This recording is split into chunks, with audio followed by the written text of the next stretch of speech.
کوهنوردی در فصل زمستون و در برف خیلی جذابه، اما یک خطر جدی در کمینه: هایپوترمی یعنی وقتی دمای عمومی بدنتون به زیر 35 درجه سانتیگراد میرسه. علائم هایپوترمی لرزش شدید، پوست سرد و رنگ پریده، گیجی و عدم تمرکز، بیهوشی و در نهایت مرگه. چطور باید از این خطر جدی یعنی هایپوترمی جلوگیری بکنیم؟ اول از همه باید یاد بگیریم که به شکل لایه‌ای لباس بپوشیم. بعد از اون باید بدنمون رو همیشه هیدراته نگه داریم و حتی در سرمای زیاد هم فراموش نکنیم که باید آب بنوشیم. و نکته سوم، تا میتونیم حرکت بکنیم و توقفمون رو به کوتاه‌ترین حد ممکن برسونیم.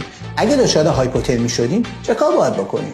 در کوهنوردی زمستانی یه چیزی وجود داره به اسم مثلث مرگ یا مثلث سرمازدگی که 3 رأس داره: سرما، رطوبت، باد. یکی از رؤوس این مثلث رو باید قطع بکنیم. رطوبت معمولا همون لباسای خیسه. در مواقع هایپوترمی باید لباس خیس رو در بیاریم، بدن رو خشک بکنیم و لباس خشک بپوشیم. برای باد هم باید سعی بکنید یه پناهگاه پیدا بکنید تا از معرض باد در امان باشید. فاکتور سرما هم معمولا نمیشه کاریش کرد، چون اساساً کوهستان در فصل زمستون سرده. اما با خوردن مایعات گرم میتونیم بدن رو گرم بکنیم. فراموش نکنید در موقع هایپوترمی از مصرف الکل جداً و اکیداً خودداری کنید.